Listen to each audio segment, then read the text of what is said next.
At the game or at home, Wimmer's premium quality hot dogs and sausages will score with family and friends. Take the highest quality beef and pork, and you get the best tasting hot dog. Wimmer's, the official hot dog of the Hawkeyes.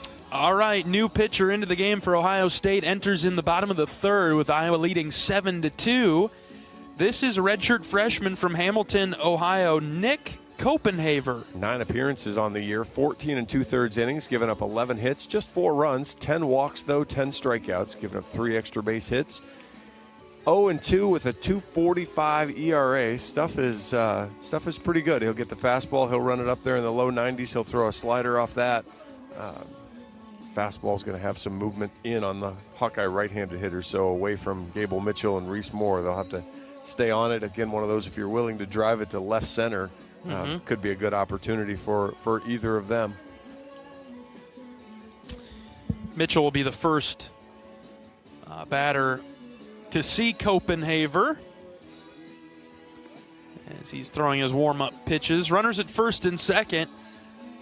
Iowa's gotten back to a strong effort 1 through 9, this time through the order. Risley led things off with a walk. Rogers was hit by a pitch, and then Caleb Wolf got the first hit of the inning with an RBI single.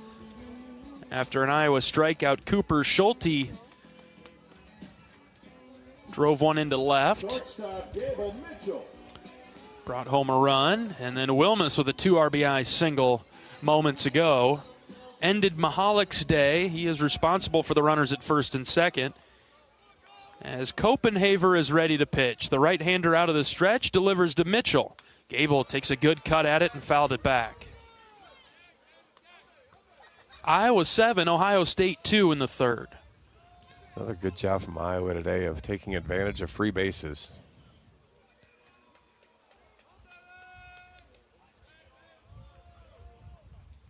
The 0-1.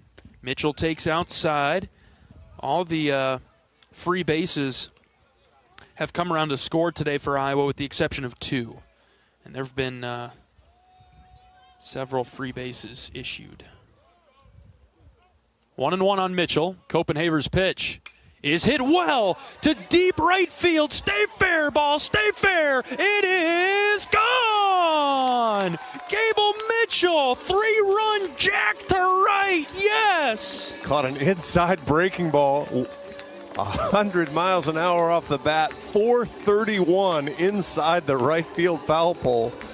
Home run number 2 for Gable Mitchell on the season and the series. 10-2 Hawks. Look at Gable down there. Wow, he's fired up. I talked to his dad after Friday's game when he hit the home run there, and all his dad could say was, shorten your swing. So, don't give me that big, long swing. That wasn't really an ambush pitch either. That's a pretty good location down and in. Gable's just able to drop the bat head on it and almost golf it out. Mitchell's home run puts Iowa up 10-2 with 7 runs here in the third. And there is the dagger blow that I was thinking about yesterday. Now, we got plenty of ball left to play today, but that's what I was referring to earlier in this inning, John. 1-0 to Moore inside. 2 balls and no strikes. Well, we mentioned yesterday Iowa did a good job with scoring the runs in the first, third, and fifth, and then kind of shut down the offense. Here, first and third again, really adding to the pile in a big way. 2-0 to Moore. Inside strike, 2-1. Don't mind that at all. Reese crowding the plate. Good job from Copenhaver to hit the inside part of the plate with the fastball. 2-1. That skipped. Ball 3.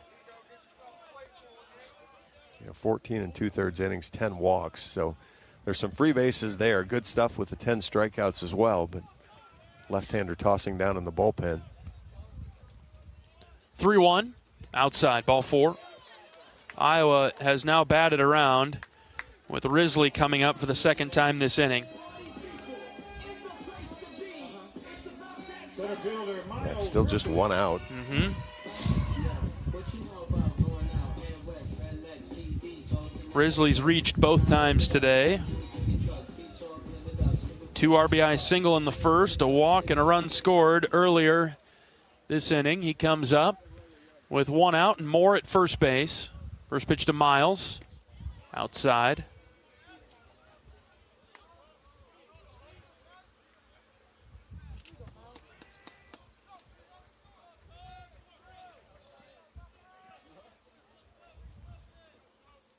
A lot of room on the right side of the infield for Risley. The 1-0. Miles takes a called strike, low and in. Good spot from Copenhaver.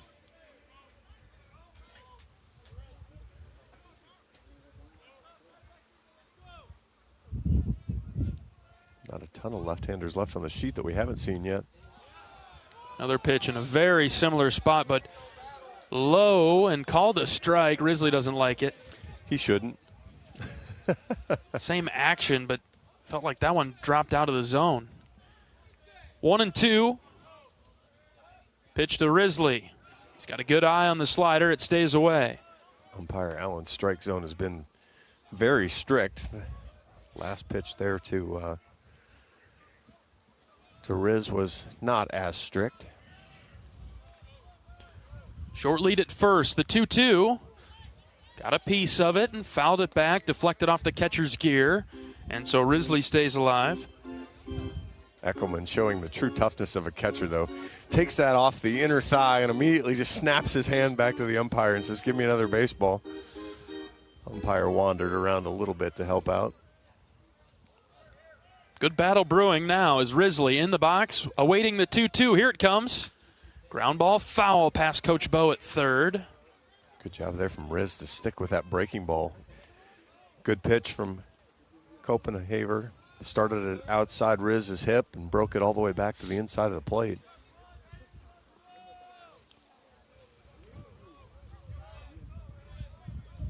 Two-two. Popped up right side. First baseman giving chase and foul ground. It lands on the roof of the new clubhouse. Foul. We'd like to think if Risley sees a breaking ball on the outer third, he could just throw his hands at it and poke it into right. You'd think that, but scouting report would tell you that's not going to happen. Even with 2 strikes, Ohio State has shifted over to the left. So they're banking on if they pitch him outside, he's going to miss it. 2-2. Here it comes. Swing and a miss. Over the top of a pitch that disappeared out of the strike zone and rolled right off the table. Risley is out number 2. And he ran to the dugout, irritated with himself at swinging at that pitch. Couldn't resist. And now Ohio State will flip over to the other side of the shift. Power shift the opposite direction. For Dan Rogers. They might even be more dramatic on the shift for Rogers. Oh, I agree. First one to Dan. Low and out, ball 1. Good spot, but missed. Probably crossed the plane, but too soon. Yeah, Riz would like to have a word on that one. 10-2 Iowa. Bottom of the third. 1 out to Rogers. Inside.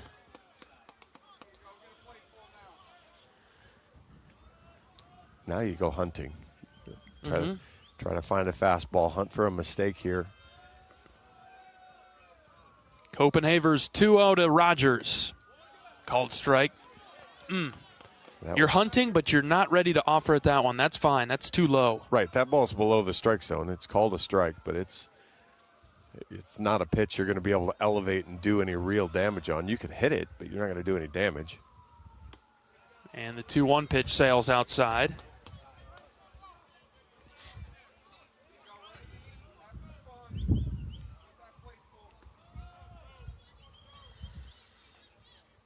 Caleb Wolf is on deck. We'll see if we get to him in this inning. Count is 3-1 on Rogers. The pitch. Dan sends it right back to the pitcher. Slow roller. Underhand toss to first. Rogers is retired. But a big inning for the Hawks in the third. 7 runs across. It is 10-2. Iowa leading Ohio State. We're back for the 4th after this. This is Hawkeye Baseball from Learfield.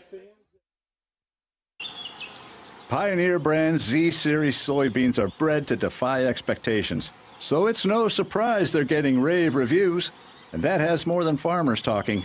In fact, a grain elevator wrote, "Sweet mother of pearl, trailer after trailer of Z-Series. It's never ending. We need a break." Safe to say, everyone is feeling the impact of Z-Series soybeans. Unleash your greatest harvest yet at Pioneer.com/greatest yields. Across Iowa, you don't have to look far to find a bank that's got your back.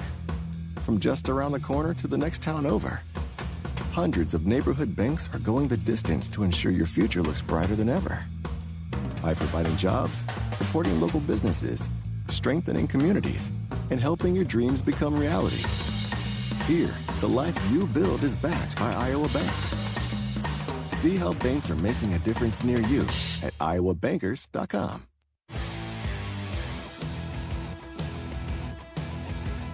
As a proud sponsor of the Iowa Hawkeyes, U.S. Cellular wants you to make the most of today by choosing game day traditions first and scrolling later. U.S. Cellular, built for us. 10-2 Iowa leading Ohio State. Looking for the sweep of the Buckeyes today. We're in the fourth inning. Changes made defensively. The Hawks will insert Kellen Strohmeyer into the game. He'll play right field, so he's in for Jackson Beeman. Iowa can complete the sweep. Oregon up early on Rutgers, so Iowa would stay tied with Oregon for the top of the conference. UCLA and Indiana play later. UCLA win would keep them tied as well. Upcoming schedule for Iowa, we begin a long stint on the road. 9-game road trip. We'll talk to you Tuesday night from Normal, Illinois. The Hawkeyes in a midweek game at Illinois State. 5 p.m. first pitch over there against the Redbirds.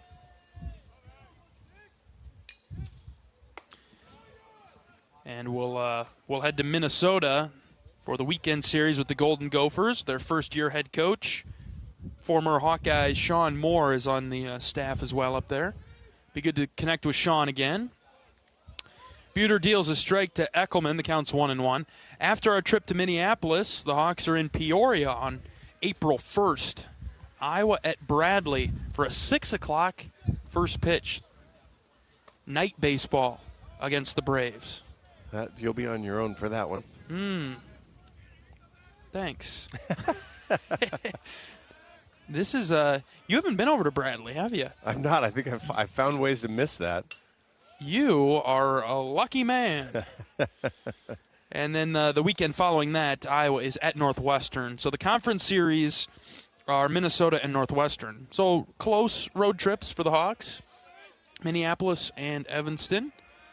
2 balls and 2 strikes on Eckelman. Buter's pitch is low and in, ball 3. We'll finish up the road trip April 8th at Milwaukee. I'll be back for that one. There'll be rain in the forecast that day. It's a long drive for a midweek. Foul tip. Eckelman stays alive. We're back home. This is what everybody really cares about. Back home April 11th. Nebraska is in town. So a 3-game series with the Huskers. That'll be a big one. April 11th, 12th, and 13th. Nebraska trailing USC 2-0. Good-looking pitch from Buter. It's a called third strike. Eckelman doesn't like it, but it doesn't matter as he's down on strikes to start the 4th. He's been catching all day. I can't imagine why he'd argue about that one. That one is full ball in the strike zone.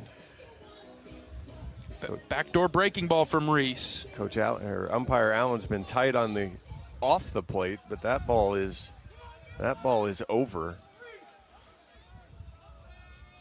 One out for Ryan Miller, who blasted the home run in his previous at-bat. Blasted is a very accurate description of what happened. Powerful left-hander for Ohio State. Iowa in control 10-2. I don't think Reese is going to want to live around the belt here. He's going to want to get this ball down, especially if it's spinning.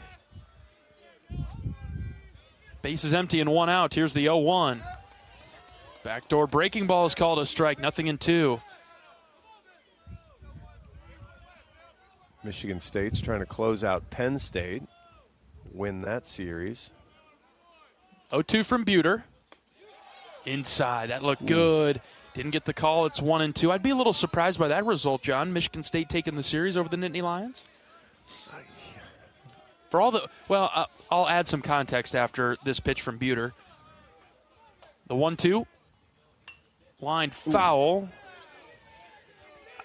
We've had to hear a lot about Penn State, and I'm not saying that in a negative tone, but everybody seems really high on Penn State this year, so that would be surprising to me. They have been the darling early on, and but I mean, we saw Michigan State. They looked athletic.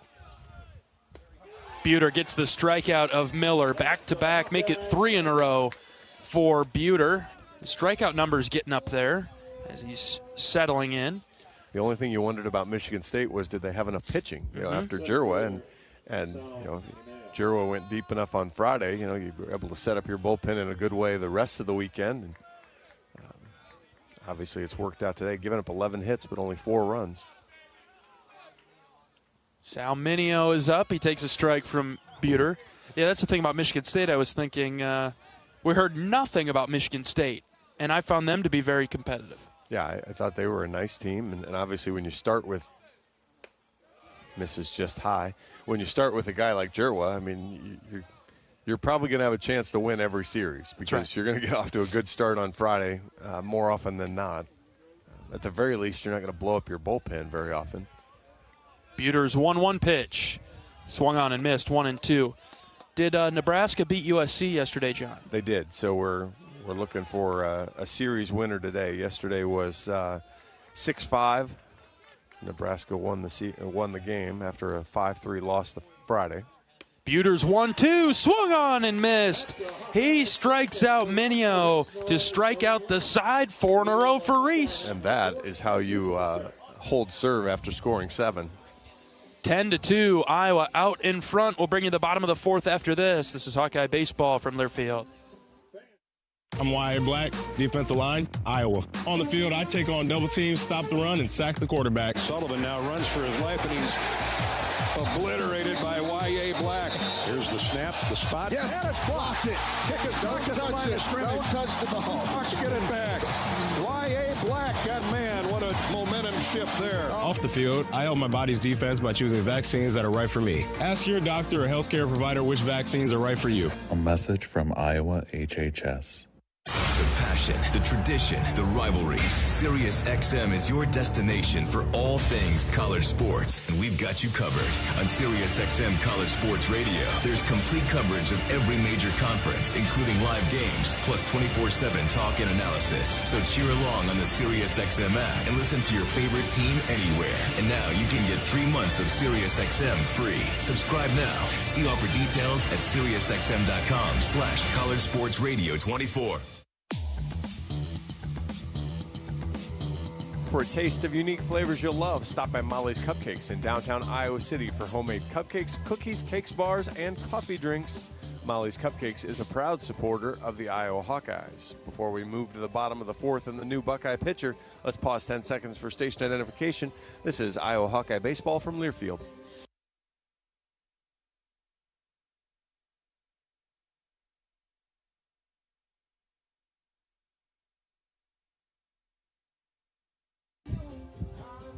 Iowa 10, Ohio State 2 in the bottom of the 4th inning. The Hawkeyes sending Wolf, Strohmeyer, and Schulte to the plate in this inning. They'll face a new Buckeye pitcher.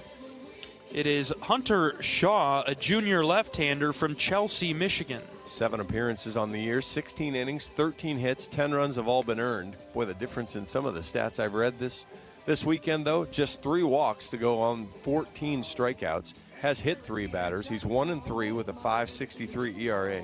Fastball hustle up there about 90. He'll throw a slider and a changeup as well.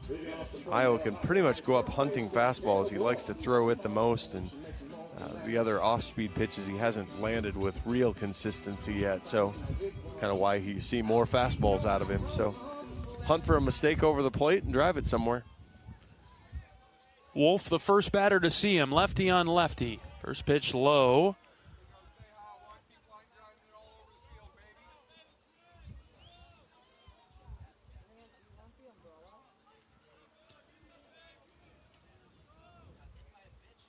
Wolf 1 for 1 this afternoon. Hasn't seen a pitch to swing at yet. Are the watermarks on the glass new? Or is that just they've always been there and I'm just now noticing them? Oh, you think some rain is falling? I think you might be onto something. Wolf fouls it back, 2-1. See some ponchos and umbrellas coming out now. Yeah, I can see it in the puddles down here. So, yeah, it is raining again. So, see if we can get through 6 more outs here at least. Shaw's 2-1, dropped low. Quick look at the radar. Doesn't seem like this is much. I wouldn't think so. It didn't look like there was much more coming after the first batch. I tell you what, what's left the area has really picked up now as it's headed over to Chicago. They can have it. Yep, your turn. 3-1 to Wolf. Here it comes. He sends it right back up the middle and threw into center field for a base hit. Leadoff single for Wolf and the Hawkeyes in the 4th inning. Man, Caleb has really turned it on. He's coming on of late. Done a nice job. You know, he didn't found out he didn't like sitting on the bench, and so he's taking a good opportunity when he's got a chance to swing the bat. Done a nice job. Gets Stroh his first at bat. He's another one of those guys that just looks like an athlete, looks the part. You just want to see him break out. 3 of 6 this season. Strohmeyer's first at bat today. Starts off with a ball low. Strohmeyer's career highlight so far, the walk-off winner over Northwestern last season. That was good. 1-0 to Strohmeyer. He hits in the air to right field. It's carrying well, and it is gone. Whoa, that got out of here. How in the world? Strohmeyer with a 2-run shot. I didn't do him any justice, John. Well, you just said he had a career highlight last week, or last year. Let's give him a new one. And that one was not just 94 off the bat, but it just carried. You know, it got into the wind, hit it hard enough. He hits right before he hit second base, gave it the fist pump. Like I said, 94 off the bat, 384. So it had enough carry where it went. It was going to get there anyway. Give it a little wind-aided push, and the Hawks are up by 10. 12-2 in the 4th inning. Thank you, Kellen Strohmeyer. And Cooper Schulte will get it going again. He takes a strike. That is, I'm going to double check before I say it out loud, but I am pretty sure that's career number 1 for Kellen. 0-1, Schulte ripped it back to the screen. Nothing in 2. Nobody out in the inning. A single by Wolf and a 2-run home run from Strohmeyer has put Iowa up 12-2 now in the 4th.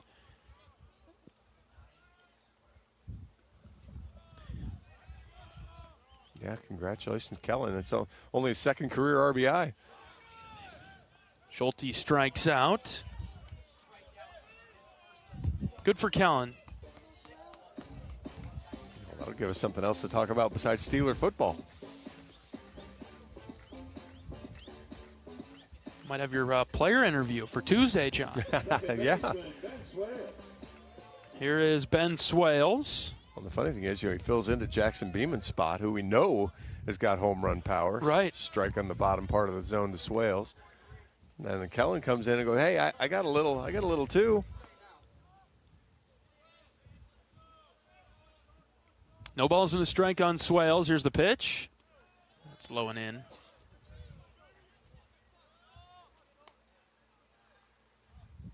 Yeah, he had 5 previous hits, all singles. Hit number 6, touches them all. The big one. 1-1.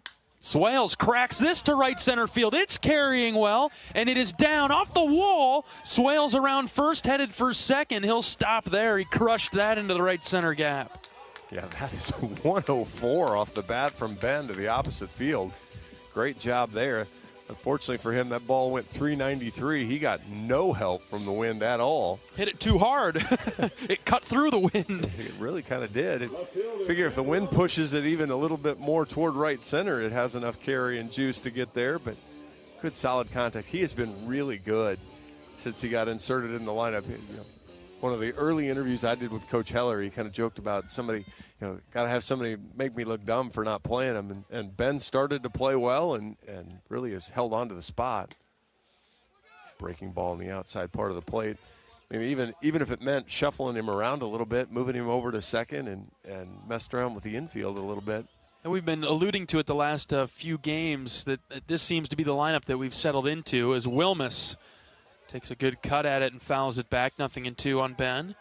This seems to be the lineup with Swales at second, Gable the shortstop, and then third, mainly Jackson Frost, Cooper Schulte here and there. Yeah, I think primarily it'll be Jackson. Just trying to make sure, especially with the wet turf today, just make sure he didn't aggravate anything. No balls and 2 strikes. The pitch to Wilmus is in the dirt. Swales stays put at second base. Didn't have a great read on it. Smart play. Stay out there.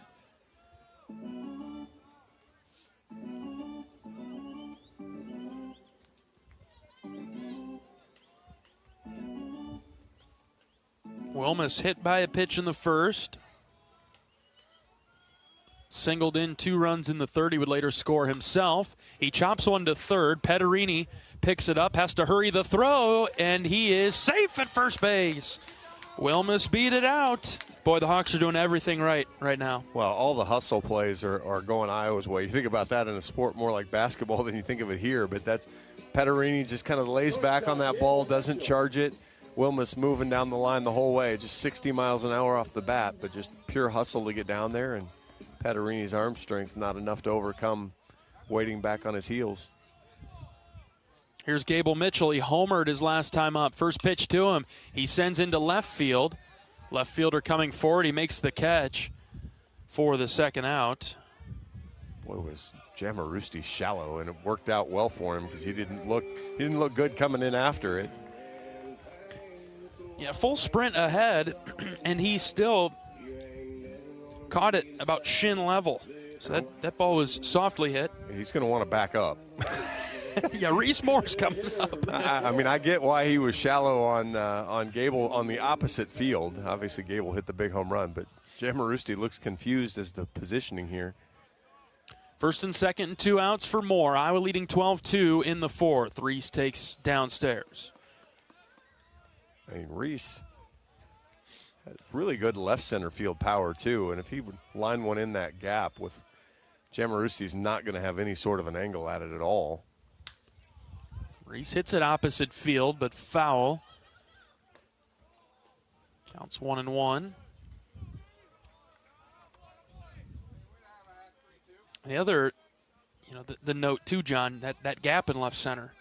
If you're shallow in left, the angle is cut off. Well, exactly. He's got no chance to, especially with wet turf. The ball will scoot a little bit. 1-1 to Moore. Ooh, hit him in the hand. Ouch. Really don't want that. Nope. Looks like he's okay. But, man, that's the last thing the Hawks would need right now. Like a hand injury to a guy like Reese Moore. I think he's all right.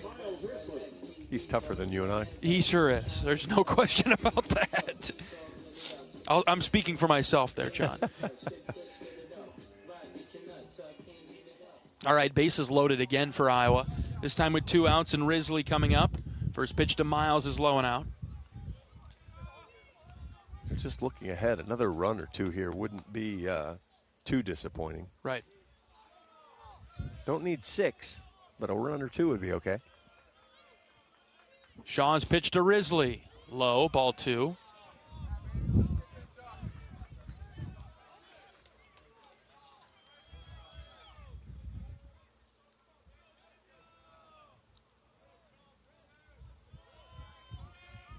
Shaw, the left-hander, fires to Risley. Miles takes low, ball 3. Red light for Miles. And Riz has been a bit of a pinata, so he'd take a free base without having to be hit by anything.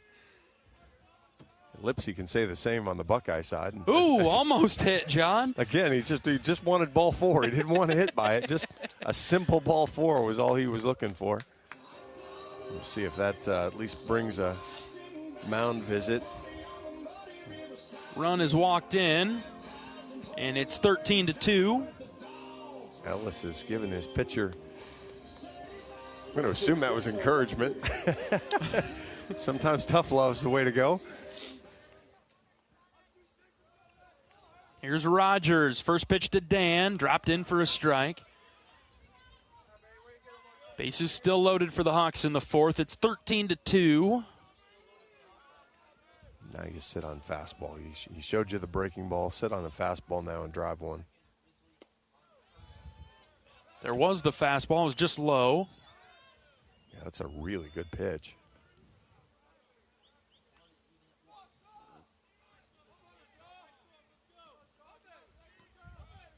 Shaw's 1-1. Swing and a miss. Good pitch from him. Rogers out in front and over the top, 1-2. Yeah, he was hunting fastball. Threw the loopy breaking ball instead. 1-2, hit on the ground, threw into left field. Wilmus scores. Here comes Mitchell, and he is safe. Ball ricochets away from the catcher, and so Rogers gets to second, and Risley over to third. 2 more runs across for the Hawks. It's 15-2. Oh, now I know why they run on Jamarusti. He was shallow, and that ball was up the line and off and had a little bit of a loop in it. The throw then allowed everybody else to advance as well. Short hopped Eckelman, and it was Wilmus and Moore that scored for the Hawks. And now Caleb Wolf comes up. Easy to lose track on a day like today. Yeah. Second and third and 2 outs.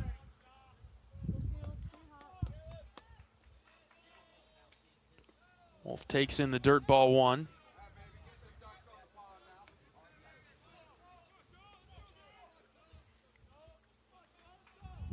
Wolf singled to start this inning. Was brought home on the Strohmeyer home run. Kellen's on deck. 1-0. Outside.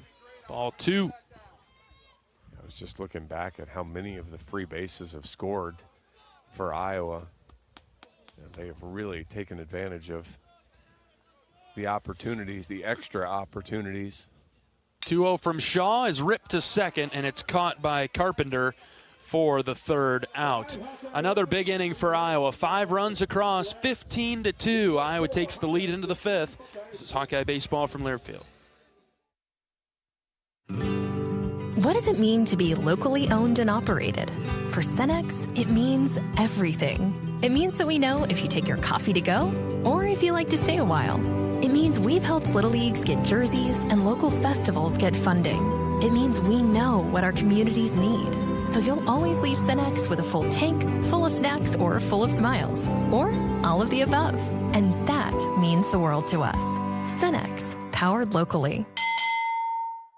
Whether you're traveling for business, pleasure, sports, or with one of our guided tours, our team of travel experts at Travel Leaders Destinations Unlimited will ensure you have a memorable, worry-free experience. Let our professional travel advisors with extensive travel experience and destination knowledge handle your every travel need. Family-owned and operated, Travel Leaders Destinations Unlimited has been serving the Hawkeye community for many years, receiving the Agency of Choice Awards several times. Make your travels easy with Travel Leaders Destinations Unlimited at duagency.com.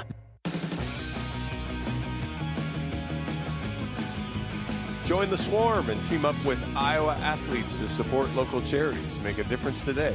Visit iowaswarm.com to learn more. 15-2, Iowa on top of Ohio State in the series finale. The Hawkeyes looking for the sweep this afternoon to improve to 7-2 in the Big Ten and to stay tied for the lead in the conference. Blake Guerin is into the game. He'll play first base for the Hawkeyes. Well, that wind is nasty out there right now, isn't it? I just, we talk about the flags a lot, but when you can see it pulling at the jerseys of the players, that's when you know it's blowing. Umpire pant legs, the whole thing. Mm-hmm. Reese Buter is out for the 5th inning and will pitch to Carpenter to start. Reese is settling in. 4 innings. He's given up 1 hit, 2 runs because he's walked 4. He has struck out 5. The 1 hit he gave up was a home run. Preceded by a walk. See an outing like last inning would be ideal. Reese struck out the side in the 4th. 1-0 pitch from Buter. That's across, strike one.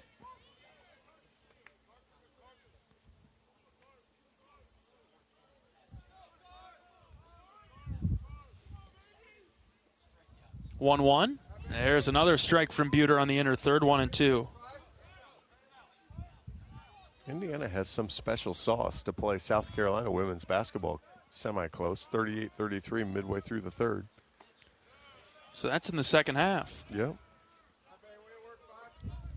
2 balls and 2 strikes. Buter pitching to Carpenter, who flied out to center in the second. Out of the windup, Buter fires. Check swing. Did he go? He did not. Pitch was inside, 3-2. 2 Big Ten teams have been eliminated. Duke beat Oregon 59-53. Notre Dame beat Michigan 76-55. Full count pitch from Buter. Here it comes. Swing and a miss. 5 strikeouts in a row for Reese. That seems good. He's up to 6 on the day. Very good from Buter. Yes, John. Florida eliminated 2-time defending champion UConn on the men's side, 75-77. In what I've been told was a very good game. The score would indicate that, but just to see if the score matches how good of a game that was, it appears to be true. I didn't catch a second of it. Here's a bunt that's popped foul by Jamarusti. Good solid contact on the bunt. The games in the NCAA tournament right now, John, today is some pretty good games. You get to this round, and you get ready for the Sweet 16, they really start to come into form. A lot coming up. Duke is curb stomping Baylor right now at half. Okay, so. Not one of the good games today. Jamarusti fooled, perhaps. Mm-hmm. Didn't look great swinging at that one. Might go back to bunting if that's a if I don't see it any better. No balls and 2 strikes. Reese looking for another strikeout. Let's see if he gets it. He rocks and fires. Ooh, did he offer at that? They send it down to first. He did not. Pitch was low and out. Tried to go with the slider to get him. 1-2. But to your point, Illinois, Kentucky should be a really good one. What time's that one tip off? 4:15.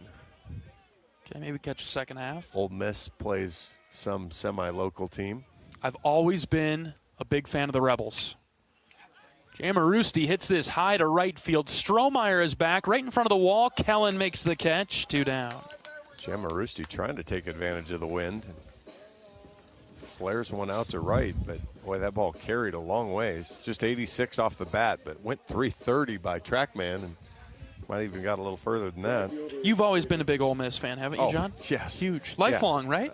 I'm not sure who the coach is, but I think they're a fantastic teacher of men. Chris Beard. Oh, I take all that back, too.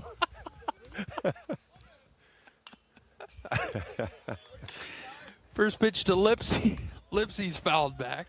Actually, the risk of saying something positive about Iowa State, man, has TJ done a great job over there. Holy cow. Yes. Yep. I mean, just whether you love the transfer portal or not, you've completely embraced it. Swing and a miss there from Lipsy as well. But not only that, but you're able to stitch together the culture every year. Mm-hmm. I mean, That's been a challenge with it. Yeah, he's been able to really maintain what they're all about. And again, I hate to be complimentary of anything west of here that way. But it's been good stuff. That's a night game, isn't it? 6:45. Yeah, all right. We'll be settled in by then, hopefully. Oh, gosh, we better be. Ball and 2 strikes on Lipsy with 2 outs. Bases empty in the 5th. Iowa leading 15-2. Buter's pitch is slapped foul over to the left. Good fight off there as that ball was finding its way back into the zone. Lipsy fought it off.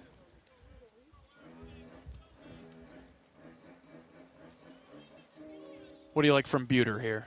Same thing, little back foot breaking ball. The 1-2. Swing and a miss. Buter lets out a yell as he leaps off the mound. Another strikeout for Reese, his 7th of the day. We're through the top of the 5th. Iowa 15, Ohio State 2. We're back after this. This is Hawkeye Baseball from Learfield. At U.S. Cellular, we believe in having healthy relationships with our phones so we can have better relationships with each other. Introducing Us Mode, a way to set your phone for less distraction and deeper connection. So dinner can sound less like this and more like this. What'd you learn today? The sauropod was the tallest dinosaur ever. Oh my goodness. Visit U.S. Cellular in-store or online, and we'll help set your phone to us mode, even if you're not a customer. U.S. Cellular, the 5G network built for us. See uscellular.com for details. Brown Deer Golf Club offers a pure golf experience. Manicured bent grass fairways with tees and greens carved into gracefully rolling landscape. Challenging, yet extremely playable. Improve your game with PGA instruction and our full-service pro shop. Treat yourself to Bunker's Bar and Grill for lunch or dinner. And our scenic Greenview Banquet Room is perfect for weddings or any special event. Brown Deer Golf Club, a stunning country club setting at affordable public rates.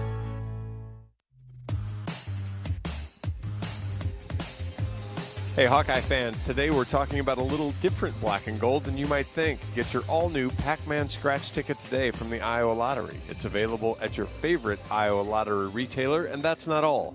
With the Pac-Man Second Chance promotion, you could be Waka Waka, winning $15,000 or even $25,000 plus your very own Pac-Man arcade. Enter today and find details at ialottery.com. That doesn't read quite right. I love the Waka Waka, and I want to do it more. But you could be Waka Waka winning. I don't get it. But I do still want the tabletop arcade for my apartment. That would be a great addition. I'm really glad that you get to do those reads because you do it a lot better than I do, John. A lot better. I wasn't even done with the read the other day when you weren't here, and you had already texted me how miserable of a performance I put forth. On my attempt to say that. Just to prove I was listening to you, too, though. You had to feel good about that. I know the support's there. the show-up support, yes. Here's Strohmeyer. Kellen hit his first career home run in his last at-bat. He's seen 2 pitches out of the zone from Shaw here in the bottom of the 5th. Texas fired a coach and is about ready to hire the Xavier coach. So they're going to hire the guy that beat him.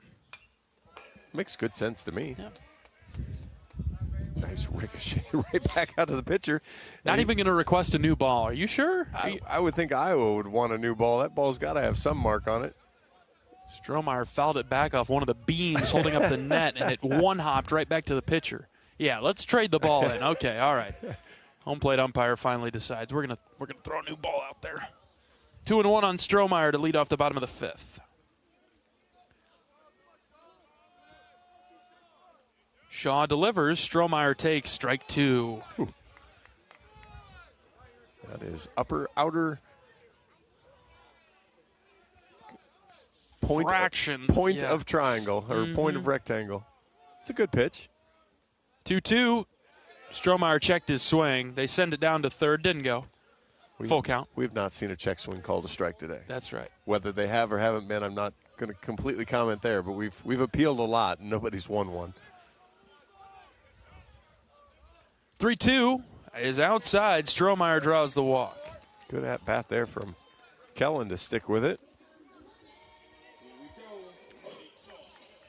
Here comes Mitch Wood. Woody. Mitch will bat for Schulte. And likely go in at third base. Would expect to see such a thing.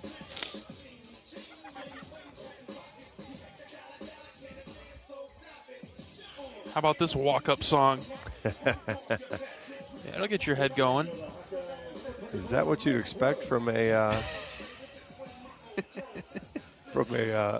rural Iowa kid? Yeah, exactly. No. All right, here's Mitch. Right-handed hitter. Good cut on the first pitch. He missed it.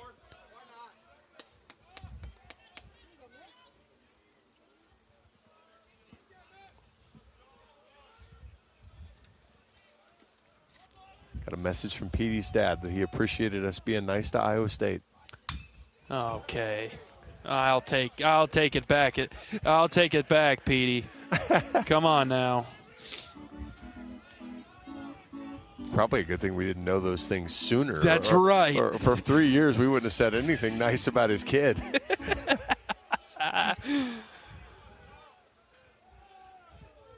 Hope they're doing well. I would miss some of that old crew. 0-2 to Wood. He takes inside and low. 1-2. Good pitch there. Been keeping up with quite a few of those. The guys that graduated or got drafted. Petey's doing well, and Rader's doing real well with the Phillies. Pitch is in the dirt, and Strohmeyer will take second. Well, I think I mentioned seeing Huck the other day, but then as I was leaving, I don't remember. It must have been Friday when I was leaving. Saw Michael Seeger's dad. Nice. He said he listens to us all the time, and just decided it was close enough drive. We were going to come down for a game. We caught the nice day and came down for the game. Must have been yesterday. 2-2 to Wood. Miles swings over the top of it, missed it. And Mitch is out number one. Yeah, it was good to see him. And I mentioned we played a team earlier in the season that had a kid from Economowalk. Yes. And I was so excited that I knew how to say that after years of tripping on it. And years and years. And of course, Michael batted leadoff that first game I did and had to try to say Economowalk. That was not easy. He's from Wisconsin. He's from Wisconsin, yep. You just kind of punt it every once in a while when you need to. One out for Ben Swales. He's got Strohmeyer out there at second base.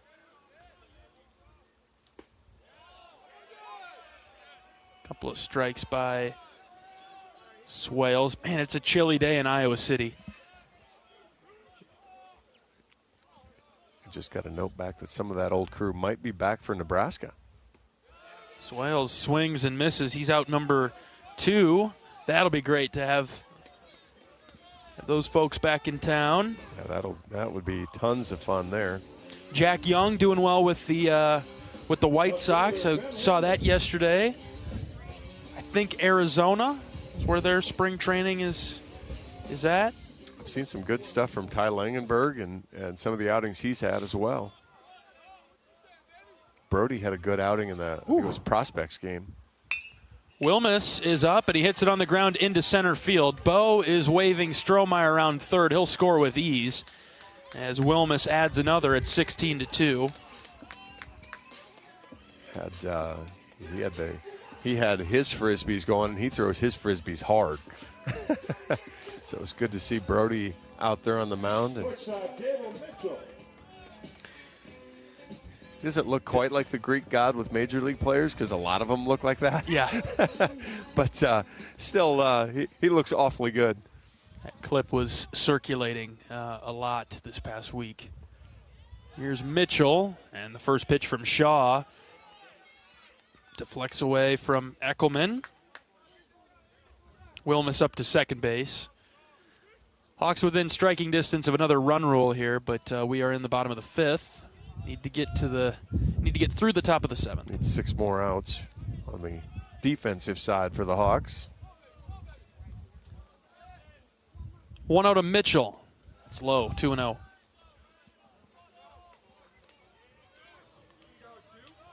Iowa softball in action. They trail UCLA 1-0 through 2.5 innings. UCLA, they've got a pretty good team, don't they? Top 5. Mm-hmm.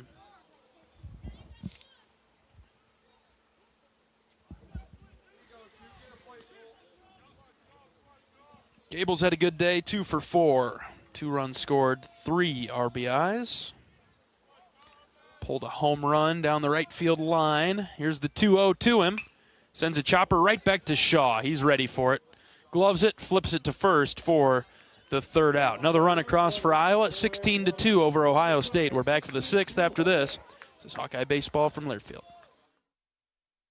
Express Midwest is Iowa's locally owned and operated ground transportation specialists who have served Iowa City for more than 37 years. With a selection of chauffeured black cars, limos, sprinters, and buses, they have solutions for all your transport needs. Check out their website to find a full list of services, rates, and more at expressmidwest.com. That's expressmidwest.com. Play ball! It's college baseball season, and we're here to talk about it. Every week, join Kyle Schassberger and me, David Kahn, as we deliver the best of college baseball. We've got all the Diamond talk you can imagine, with interviews from coaches, players, broadcasters, and more. Plus, we'll give you our weekly rankings, hot takes, and a whole lot of fun. Step into the batter's box, so let us deliver our best fastball. Wherever you podcast by searching College Sports Now.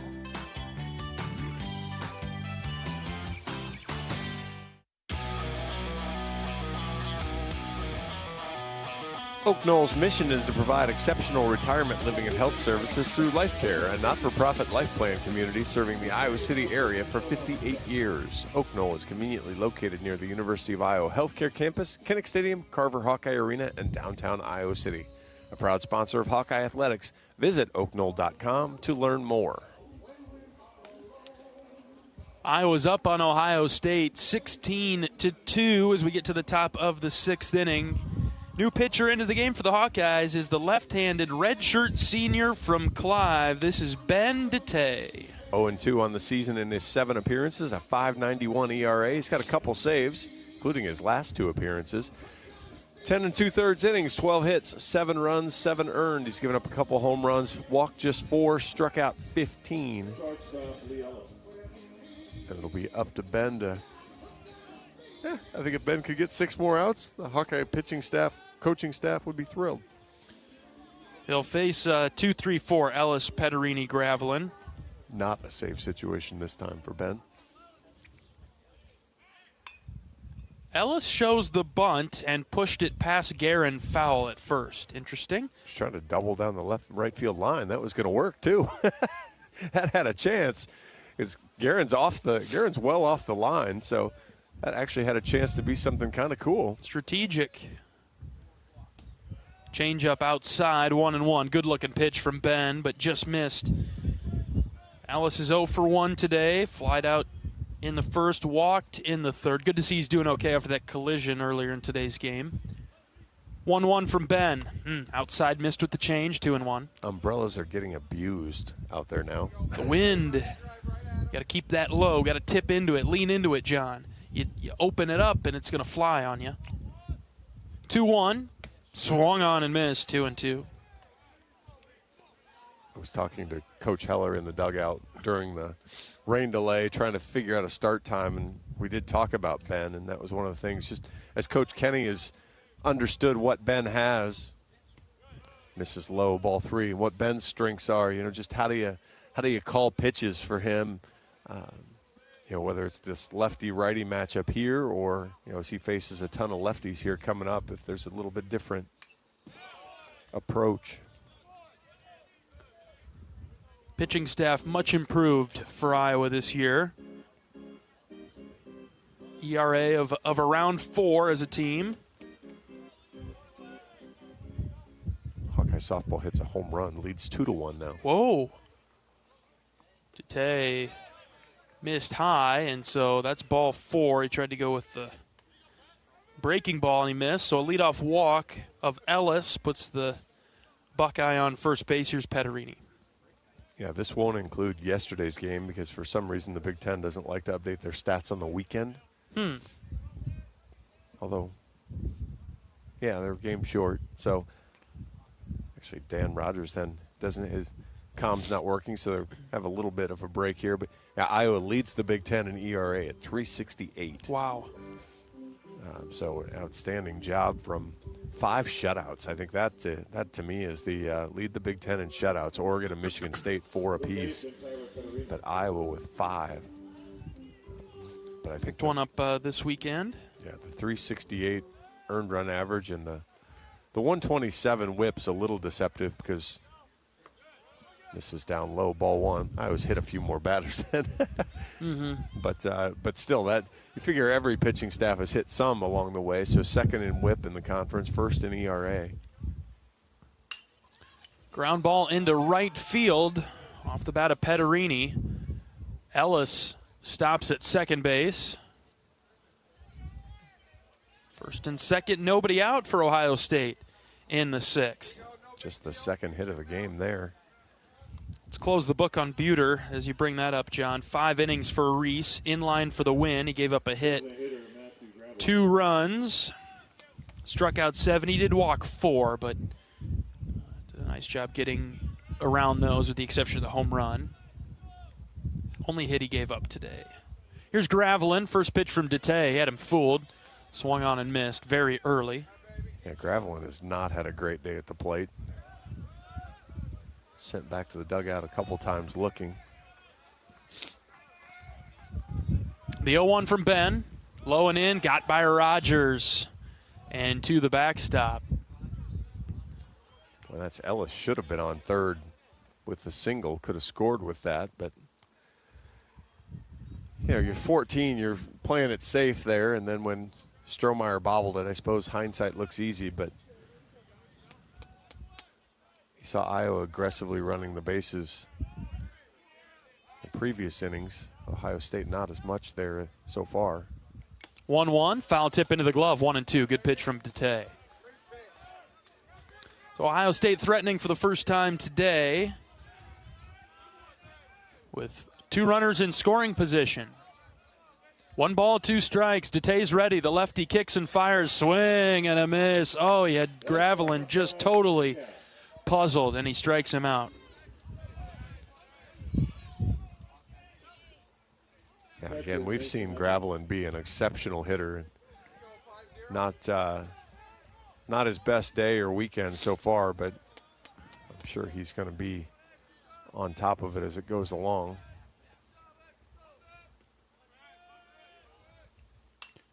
Eckelman swings at the first pitch and knocks it foul over the left.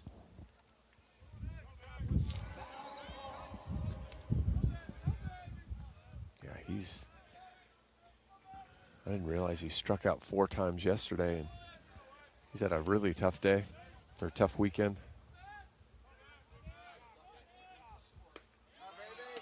Another strike from Dete. Just one of those weekends for him. Well, if you play any sport long enough, you're going to have one, and it's kind of how you respond after that too. No balls and 2 strikes with 1 out. The pitch from Ben. Cold third strike. Throws him at the knees. 2 down. I don't think Eckelman was looking fastball there, and Ben just threw it right past him.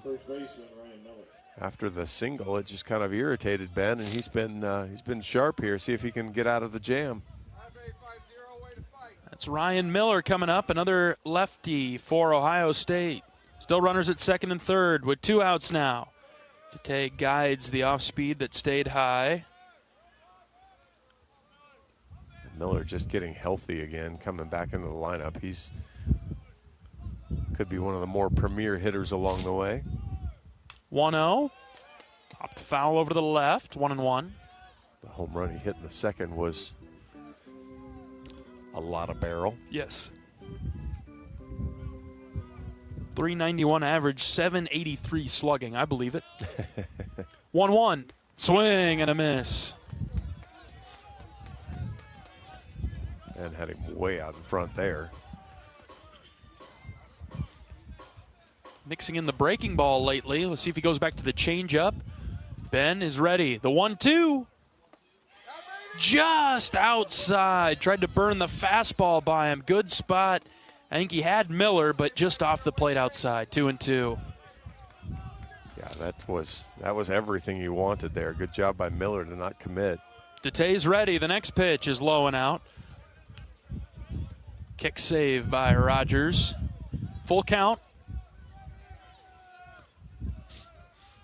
Dete looks in for the sign. He's got it. 3 balls, 2 strikes with 2 outs. His next pitch, here it comes. Low, ball 4.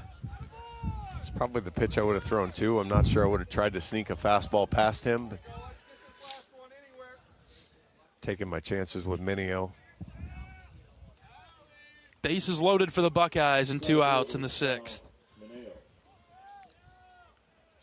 Here's Sal Mineo. He's 0 for 2 today.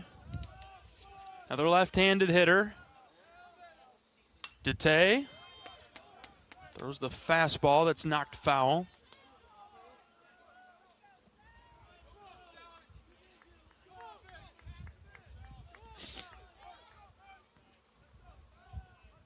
Ben's 0-1. It's waved at and missed, 0-2.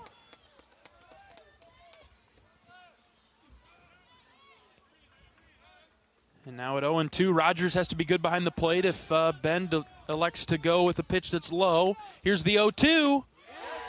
Check swing. Did he go? The home plate umpire calls it. Yes, he did. Dete picks up the strikeout, the third of the inning for Ben, and Ohio State leaves them loaded in the 6th. 16-2, Iowa leading. We'll bring you the bottom of the 6th after this. This is Hawkeye Baseball from Learfield.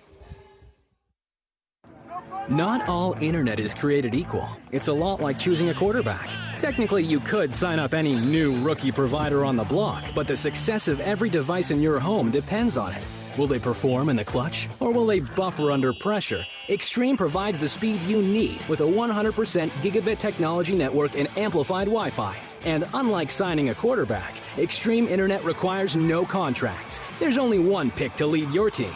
It's Extreme, powered by Mediacom.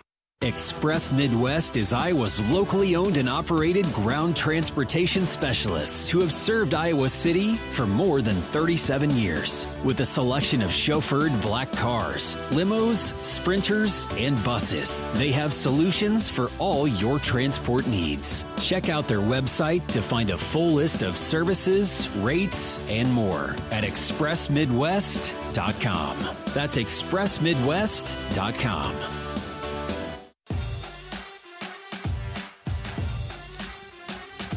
Hawkeye Baseball is brought to you by Brown Deer Golf Club in Coralville, featuring Bunkers Bar and Grill. Enjoy a great Bunkers menu with burger, chicken, salads, and wraps, and Gimmy's Pizza and Wings, a new pop-up menu at Bunkers that's all about savory pizza and mouth-watering wings. To-go orders are welcome, as are you and your family at Brown Deer Golf in Coralville. Iowa moments away from a series sweep of Ohio State. The Hawks on top 16-2. In the bottom of the 6th. New pitcher into the game for Ohio State is a right-handed junior from Houston. This is Douglas Bauer. Spent a couple seasons at Tyler Junior College. Buckeyes, he's kind of sprayed it around a little. 1, 2, 3, 4, 5, 6, 7, 8 appearances, thrown 8 1/3 innings, 17 hits, 13 runs have all been earned, 5 walks, 5 strikeouts. Giving up 7 extra base hits in those 17 hits, 3 wild pitches, hit a couple guys. 14.04 ERA. So fastball is going to get up there in the low 90s. He'll throw a changeup and a slider as well. Iowa hitters just going to need to look in the middle of the plate. See it out of the hand, stay in the middle of the plate, and do some damage when he comes in. Tyler Guerin will lead off the inning for Iowa. Careless Whispers is the walk-up song. How about that? Guerin, the younger brother of Blake, tall, lanky, left-handed hitter, also pitches for Iowa. Chico and Peggy are listening in Florida. Man, what I'd do to be in Florida right now. Hang out with Chico and Peggy. They're listening all weekend. They've been listening to us by the pool, John. Ooh. That sounds pretty good. Sounds a lot better than whatever this weather pattern is we've got here. 40 degrees at best. Not by the pool. I don't think a pool is in sight for us for a few more weeks. 46 with a 22-mile-an-hour wind does not sound like pool weather. Oof. 46 feels like 26. We couldn't even start the game right now if we weren't playing. Bauer can't find the strike zone. It's 3-1 on Guerin.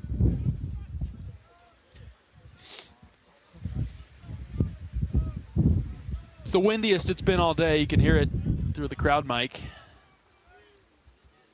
3-1, low and in, ball 4. Can I offer Bauer $10 to throw strikes? Is that against it? I mean, I feel like maybe he can do a promotional. I guess he can't be performance related, can it? I say otherwise. He can say something nice about my day job if he wants and make it worth the money. Somebody's going to run for Guerin. Who's coming out? Who's it going to be? Who's running for Tyler? Andy Nelson will run. And Risley will bat. We've got our window closed today, John, and this might be the coldest I've been all year. I can't believe it. speaking of that, I think I owe $10 to the camera operator still, too, for switching over. You're giving out $10 bills like it's nothing, John. Well, I did promise him, I think. Hate to back up on that.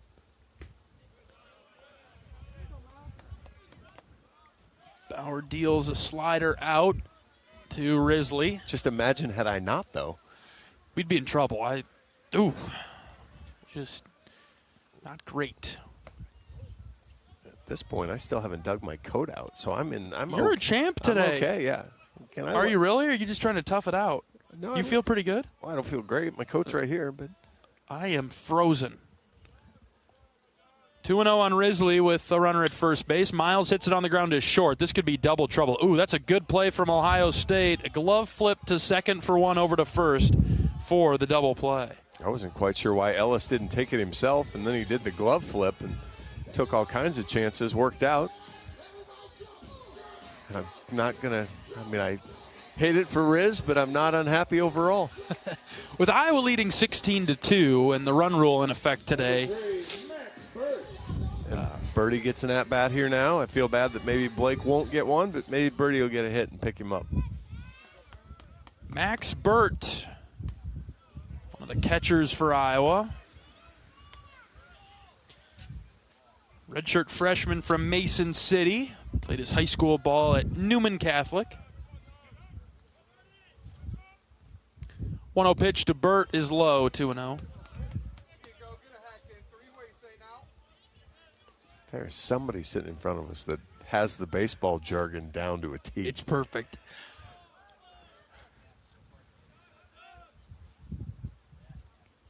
Burt takes a strike on the outer edge, 2-1. Well, this has been a pretty good homestand, John. Iowa came in with 7 games, 8 games, 8-game homestand. And as it stands right now, only going to lose 1 game. 7 of the last 8 for Iowa. Pretty good run. Defend home field. And build some momentum, some confidence as we head on the road for quite some time. 3 balls. And a strike on Burt. 2 outs. Here's the pitch. That's low and out for ball 4. Burt draws the walk. And we will see Blake Guerin bat. So Michigan State does finish off that series. 10-5 winners over Penn State. So Michigan State moves to 3-3 in conference. Penn State falls to 5-4. Minnesota, our next Big Ten trip, they took the series from High Point. They win 8-2 today. Was that a rubber match? I believe so, yes. Because Minnesota's now 11-11. Okay. UCLA out early on Indiana. It's 3-0 there. Maryland, Washington 0-0. Oregon 3-1 over Rutgers. Ooh. Outside with Guerin batting. And USC 6-0 over Nebraska, bottom of the 6th inning there. So Nebraska's too far west. I don't have to say anything nice about them. 1-0 to Blake is hit high and deep to left center field. It's carrying. The center fielder is back. He leaps up. It's off the top of the wall. Stays in the ballpark. Burt's around third. Max will score. Guerin clubs a double off the left center field wall. It's 17-2. I'm trying to figure out why he stopped. He doesn't have a hit that's not a home run. He needed to just try to peewee home run the thing once it hit off the wall. That is 110 off the bat, though. TrackMan says 400, so Blake got winded there. Any other day, that's long gone. Any other day, that's bouncing up into the front steps of Carver. He just demolished that ball, and the wind ate it up, which, again, when you hit a ball 110 and the wind still knocks it down, you know the wind's blowing hard. Oh, don't you dare change this pitcher. Don't you dare change this pitcher. Mound visit.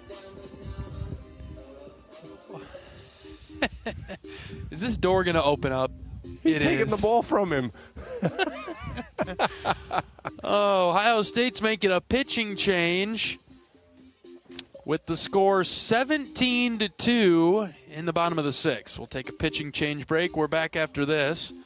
It's Hawkeye Baseball from Learfield. Something big is happening at Hy-Vee. We've just lowered thousands and thousands of prices on thousands and thousands of items in every aisle and in every department. Online, too.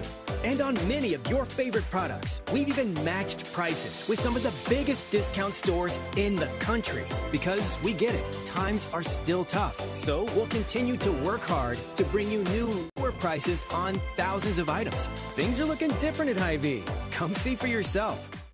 You might think Iowa grows corn, but the truth is, corn grows Iowa. Corn can even fuel your drive to watch the Hawkeyes play when you choose Unleaded 88. It's a fuel that's cheaper, cleaner, and greener. Plus, it's homegrown, making Unleaded 88 the clear choice at the pump and totally worth the hype. So as you head to cheer on the Hawkeyes this season, don't just fuel up. Pump it up with Unleaded 88. Find Unleaded 88 at a station near you. Go to iowacorn.org/88.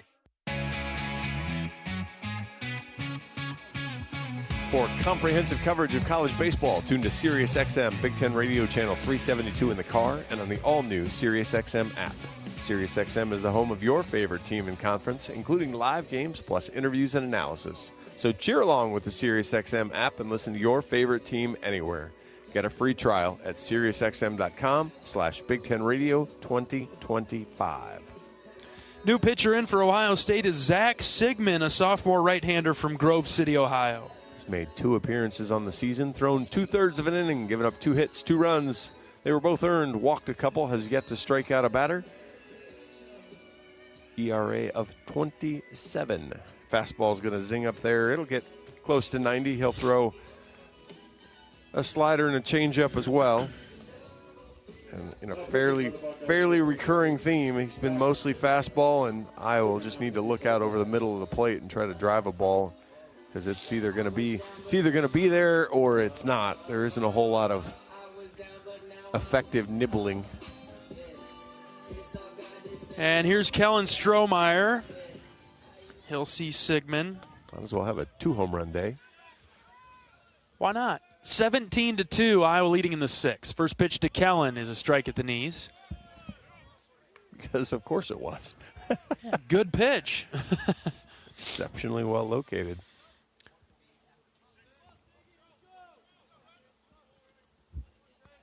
Here's the 0-1. Strohmeyer takes inside, 1-1. Back on the road on Tuesday, Iowa at Illinois State to start off a 9-game road trip. 5 o'clock Central Time against the Redbirds. Here's the 1-1 to Strohmeyer. Swing and a miss, 1-2. Got the fastball by him there. Stroh was a little late in the action. See if he can time it up a little better now.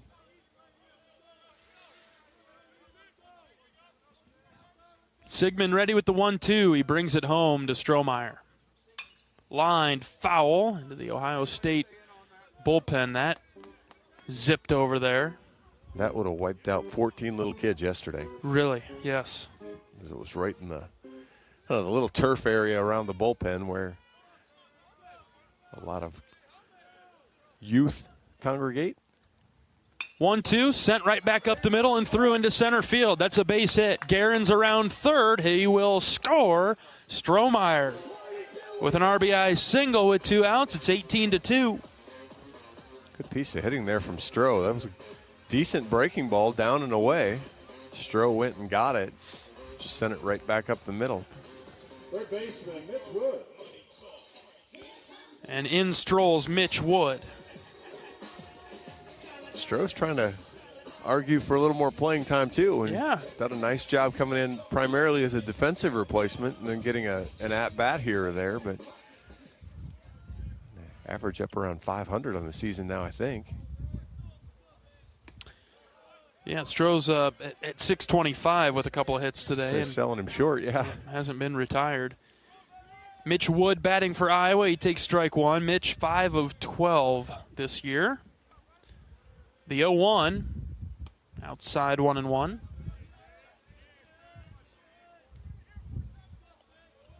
Yeah, had the extra base hit against Rutgers right down the line.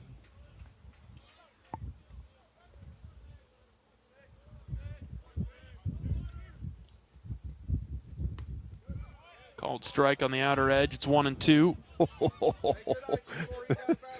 That's a 17-2 strike there.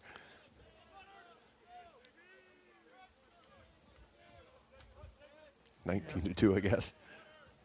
They've got, oh boy, scoreboard's having a little bit of a problem. I've lost track now. It's 18-2. It's not 34-2. That's because we have 18 runs in the bottom of the 6th inning now. Yeah. Like where their head's at, but it's a little off kilter. Actually, I don't like where their head's at. Here's the next pitch to Wood. Grounded foul, left side. Count remains 2-2. We've had some scoreboard issues this year. Look next door. Who's working that thing over there? Yeah, we gotta ask some hard questions at this point of who's in charge of that scoreboard.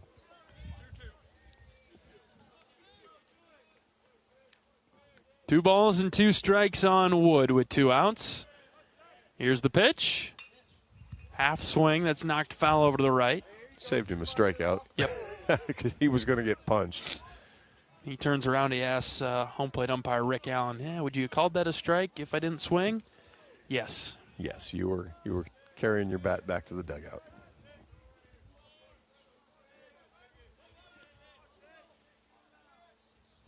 Two to Wood. Fouled back. We'll do it again. Dete or Dan Wright? Dete. I think he'll stick with him and come right back to it. Dan will get another weekend off, unfortunately. It's been a while for Big Dan.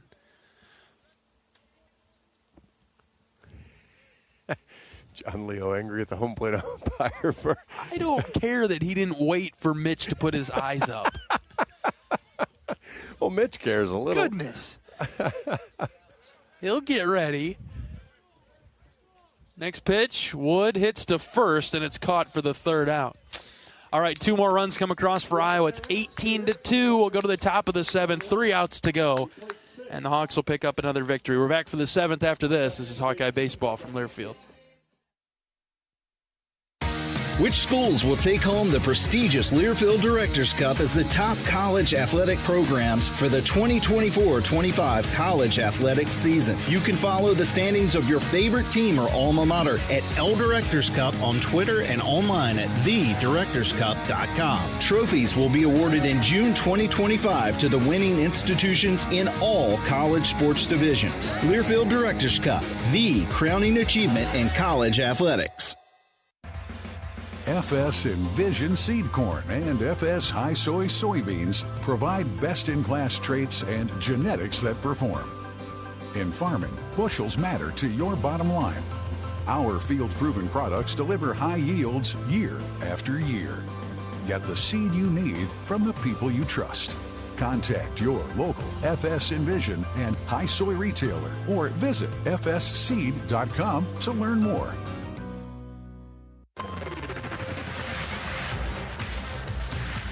Iowa leads Ohio State 18-2. The Hawkeyes will bring in the right-handed 5th-year Dan Wright. We'll introduce him and get you his stats after we pause. 10 seconds for station identification. 10-second station ID. This is Iowa Hawkeye Baseball.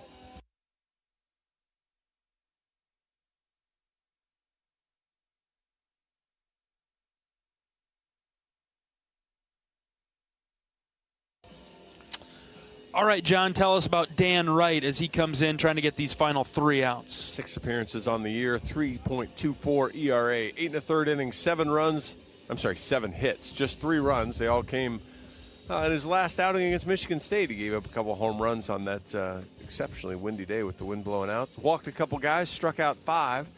He really does a good job pitching to weak contact for the most part. He has hit a batter, but he's been a great influence in the bullpen and just a good back-end guy that Iowa trusts a lot.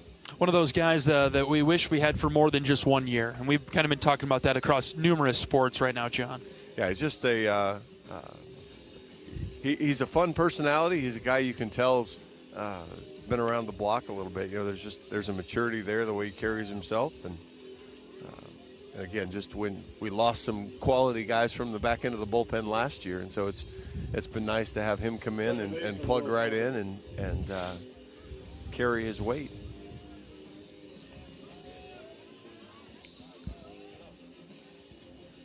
Will Carpenter to bat for Ohio State in the top of the 7th. We're in run rule territory with Iowa leading 18-2.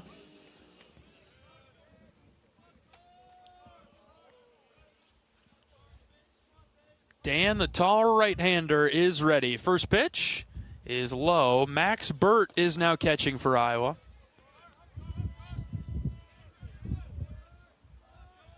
No other changes.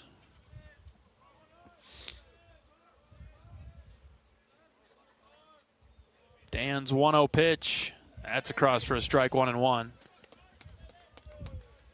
Fill up the zone. Yep.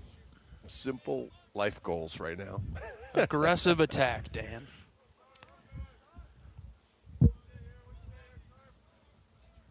The 1-1. Chop to the right side and foul. And Dan's in a good spot here on Carpenter. Is 0 for 2 today with a strikeout.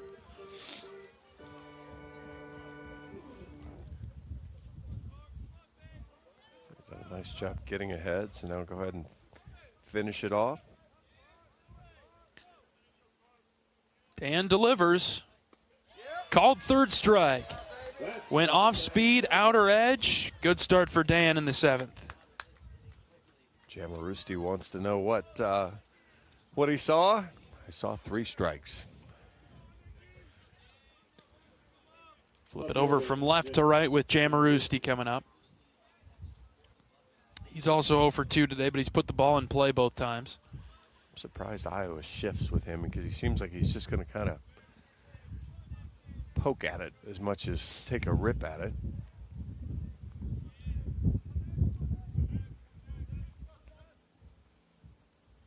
First pitch is at the knees for a strike. Good start from Dan. Ohio State with 2 hits today. They've struck out 11 times. Iowa, 15 hits.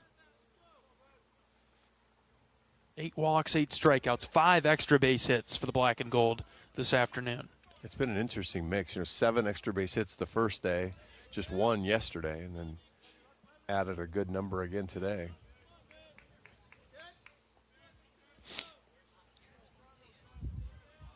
One ball, 1 strike. Pitch from right is hit on the ground left side. Mitchell bobbled it. And Jamarusti will reach. He knew he needed to hurry. He was hustling Jamarusti with a lot of speed, knew he needed to charge it, just kind of got it in between hops and unfortunately missed it. Come around to the top of the order now.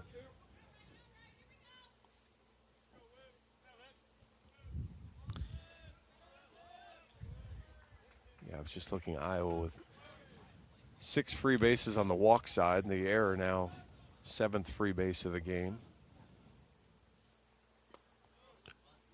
Lipsy batting for Ohio State.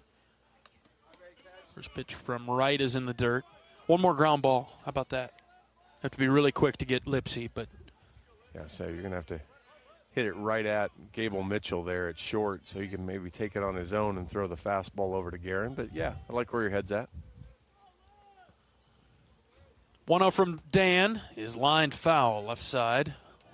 1-1.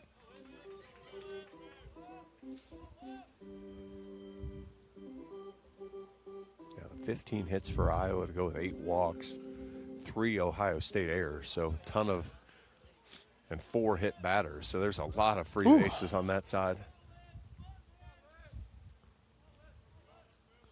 Runner takes off for second. The 1-1 is low and in. Throw to second. Just a bit late from Burt. Good throw. Pitch not an ideal one to try to catch a stealer. Well, I'm actually surprised Burt threw down. Guerin wasn't even holding him on anymore. So maybe the easiest stolen base Jamarusti will get all year as he was able to get an extra 1.5, 2-step lead. 2-1 is hit on the ground right side. Guerin backhands it. He flips it to right, who's covering. For the second out, Jamarusti gets to third, and Ohio State's down to its final out. I've seen Iowa execute that a couple times well, where pitcher got off the mound, got over there, covered, picked up the spot. See if Dan Wright can end it up with Ellis here coming up to the plate. Runner at third and 2 outs.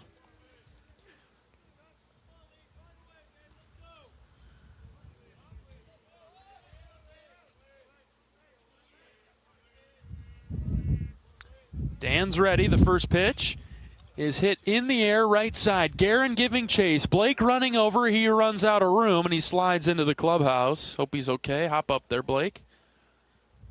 He's good. Foul ball. Good spot. Good decision there to go ahead and slide and save himself, save the new practice, save the new clubhouse. No need to Wile E. Coyote into the wall there.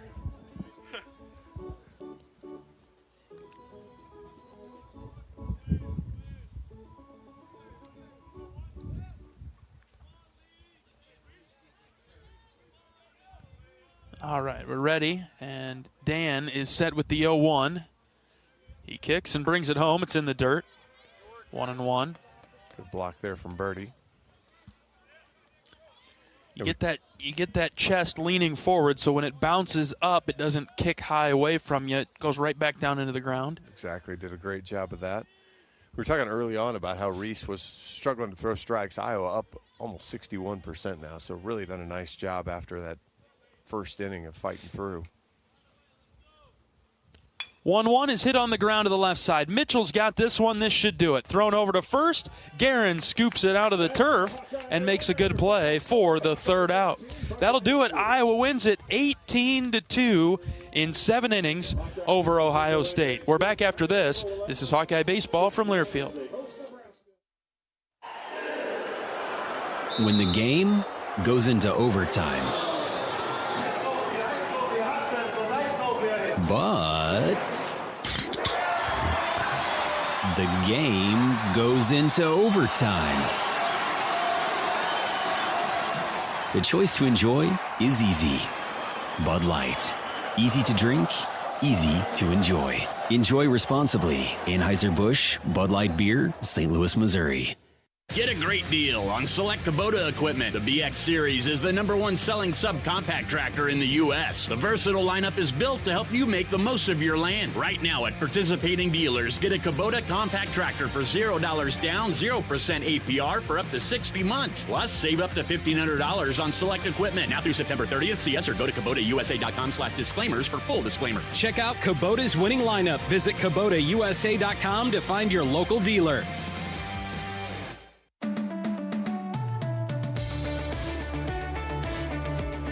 All Iowa this weekend as the Hawkeyes complete the sweep over Ohio State. Winners on Friday 12-0 in 7 innings, 12-5 yesterday, and 18-2 in 7 innings today. John, your thoughts on the weekend? Iowa did what good teams do. They got ahead, they stayed ahead. Ohio State never led in this series. Iowa scored runs in the first inning, got out, made sure they left no doubt and just kind of kept rolling. The approach at the plate continued to be good even as they built leads and really did a nice job all the way up and down the lineup of scoring runs and doing what needed to be done. What in your eyes, John, can this team become? Who is this Iowa Hawkeye baseball team? Well, the only thing that surprised me so far is maybe the little bit of power or a lot of bit of the power that they've shown. That's the one thing that maybe I didn't expect. The pitching has been outstanding, and so if you get slightly above average pitching, you're going to give yourself a chance with the way the offense is rolling, and you know the hitting's kind of coming around timely, and you know. There's a chance to make some noise. 7-2 through your first 3 series in the Big Ten is every bit of what you'd want to be.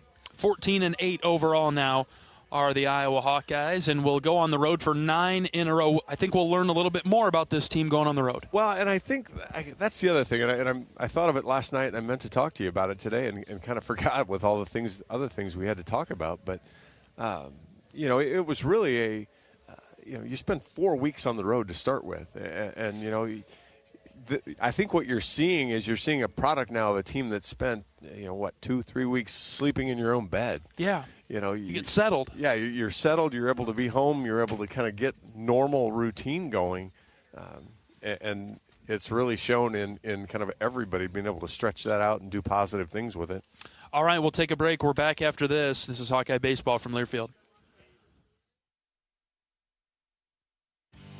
Play ball! It's college baseball season, and we're here to talk about it. Every week, join Kyle Schassberger and me, David Kahn, as we deliver the best of college baseball. We've got all the diamond talk you can imagine, with interviews from coaches, players, broadcasters, and more. Plus, we'll give you our weekly rankings, hot takes, and a whole lot of fun. Step into the batter's box, so let us deliver our best fastball. Wherever you podcast by searching College Sports Now.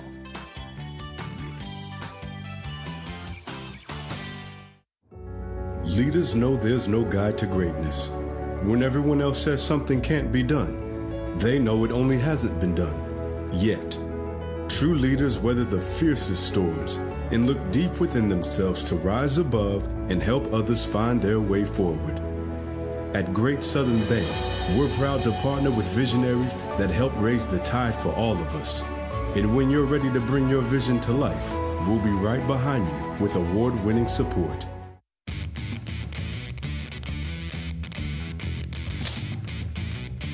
Iowa completes the sweep of Ohio State this weekend with an 18-2 winner over the Buckeyes in 7 innings. Iowa now 14-8 overall, 7-2 in the Big Ten. Their third Big Ten Conference Series win of the season. We're joined by Associate Head Coach Marty Sutherland. Coach, a good way to finish off the weekend.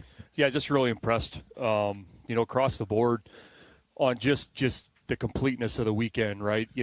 And the at-bats just the whole time. I thought Reese on the mound, it's a really difficult day to pitch. The ball is getting blown everywhere. We were talking about in the dugout, I think Reese has 5 starts and 4 of them are in some 30 to 40 mile an hour winds. And he's just really handled it well. And it was a little dicey early. Just had trouble getting a feel, and then we're putting some big numbers on the board. That does, you're sitting a while. I just thought he really handled it, like an older guy, right? Like a veteran, just really impressed with him. And then, Ben and Dan come in and do a great job. But, the length of the lineup, I think, is what I'm most excited about and what we talk about. We talk about our 1/9, and I just thought that was evident all weekend, which was really impressive. Hawkeyes cranked out double-digit runs in all 3 games this weekend. John and I were just talking about it before you came up, Coach. I don't know if you learned anything about your team during this homestand, but if there is something, please let us know. But just to be home for a while after spending so much time on the road, it maybe pays its dividends this weekend. Yeah, and I think it's the consistency of the work you get when you're home, right? Like Thursday when you're on the road, you're just going. It's a really light practice wherever you're at. You've traveled all day. You don't have the cage situation you normally do. It's just all of this routine stuff that isn't totally off, but it's just not the same. We're here. You're in your own place the whole time, and you can do the work with our machines and just our cage setup and all of those types of things. So you're right. It's the consistency of the routine that when you're on the road a lot, you just don't have that access to that, right? So you're 100% right at home. You have a tendency to feel a little bit better, and everything just falls into place when you're on the road. You're kind of it's just a little bit unsettled. But there's other things at home. There's more family. There's other people asking for tickets. You got all of these other things that can be a distraction.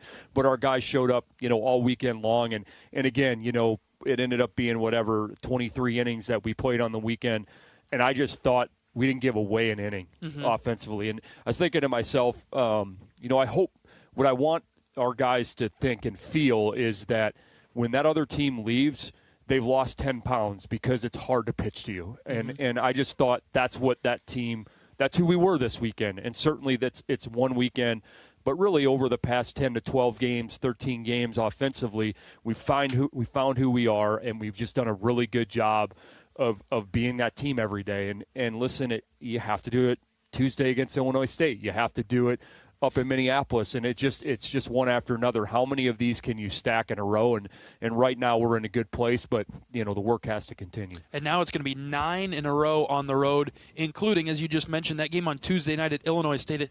I don't want to say a trap game, but that's a really tough place to play. It's a really old offense too. Like it's a good, they got off to a little bit difficult start, but tough place to play, like you said. It's a little bit more of a night game, depending on the weather. It could be pretty cold, but it's good. They have a really good offensive team, and any midweek is difficult because it's not traditional in the way how you use your pitching staff. So you're throwing a bunch of guys, they're throwing a bunch of guys. So from a scouting standpoint, it's way different. As a hitter, they may go up against a different guy every time. So there's just so many things that go on that make it a difficult situation, but that's why you compete, and that's what we talk about. You play the next team on your schedule, and that's what it should be about. So just really, really excited about how we're coming to work, and it's showing up. You're getting results because of it. That doesn't always guarantee the results. That's the hard thing sometimes, but it's about what you can control, and these guys are doing a heck of a job just worrying about that part. Congratulations on a great weekend, Coach. We'll see you on the bus on Tuesday. Thanks, John. Associate head coach Marty Sutherland on our post-game show from Banks. Plenty of highlights from this one this afternoon. An 18-2 winner. Let's hear those highlights. He takes off. The 1-1 is lined into right field. Beeman is over. Beeman caught it. He's going to quickly throw it to first base on one hop. Caleb Wolf's got it for the double play. Risley shoots this into right center field. It is getting down for a base hit. Mitchell scores. They're waving Reese around third. He'll score 2. And Iowa leads 3-0. Wilmus lines it into left field. 1 run is in. They're waving another. Schulte around third. Here comes the throw. It's cut off. 2 RBI single for Wilmus, and the Hawks lead at 7-2. 1-1 on Mitchell. Copenhaver's pitch is hit well to deep right field. Stay fair, ball, stay fair. It is gone.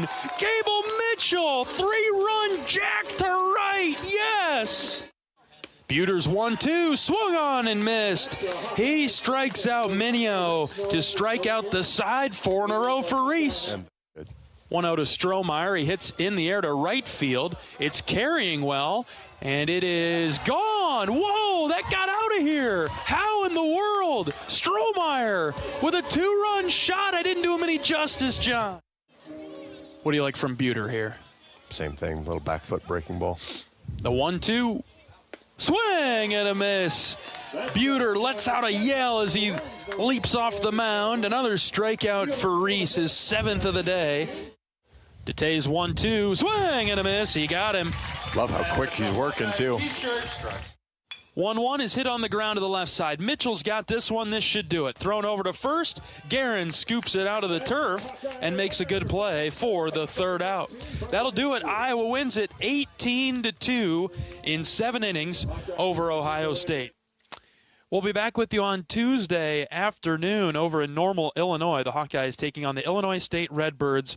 First pitch at 5 o'clock. Against Illinois State. That'll do it for our coverage of Iowa Hawkeye baseball this weekend. A 3-game sweep of the Ohio State Buckeyes. The Hawks are rolling. Stick with us as we get into a big road trip the rest of March and into April. We'll talk to you Tuesday night from Illinois State at 5 o'clock. Pregame coverage beginning at 4:30.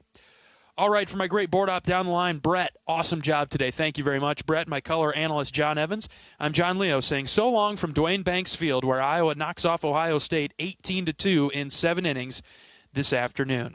Every day's a great day to be a Hawkeye. Some are just a little bit better than others. So long, everybody.